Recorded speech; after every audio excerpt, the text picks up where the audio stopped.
The perfect addition to the Brussels skyline, a 70-metre tall platform that goes round and round in circles.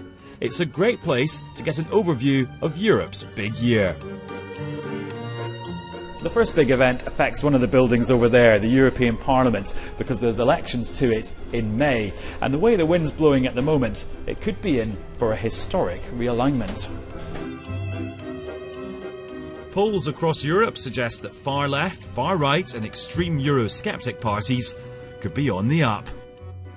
Do they organise themselves into an efficient legislative machine that will achieve what they want, try and undo bits of legislation, try and roll back the political frontiers of Europe?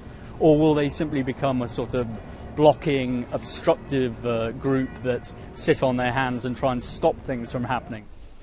But the excitement doesn't end there, because then a new president of the European Commission needs to be selected. Gentlemen, are you going to miss all this by the end of the year?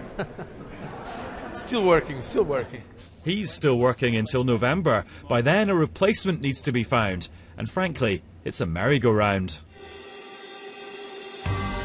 For the first time ever, the 7 pan-European political groups in the Parliament have picked their own candidates for the job, because the Lisbon Treaty says the appointment should reflect the results of the European elections. But the final choice will be made by the national leaders at a summit, and they don't want their hands tied, so there's a good chance they'll take no notice. But their decision goes back to Parliament, where it has to be approved by a majority, who might kick up a fuss. Then the leaders and the new president select a commissioner from each member state, and the Parliament can veto all of them. Confused? Well, so are they. No one's quite sure how all this back and forth will actually work.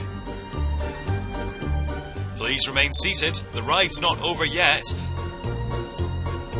Because the President of the Council, Herman Van Rompuy, who chairs the EU summits, leaves office this year too. He's not exactly been high profile.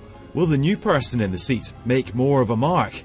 Oh, and did I mention, Cathy Ashton, the EU's foreign policy supremo, is out the door as well. It really is enough to make your head spin, but fear not. Here's the really, really easy version.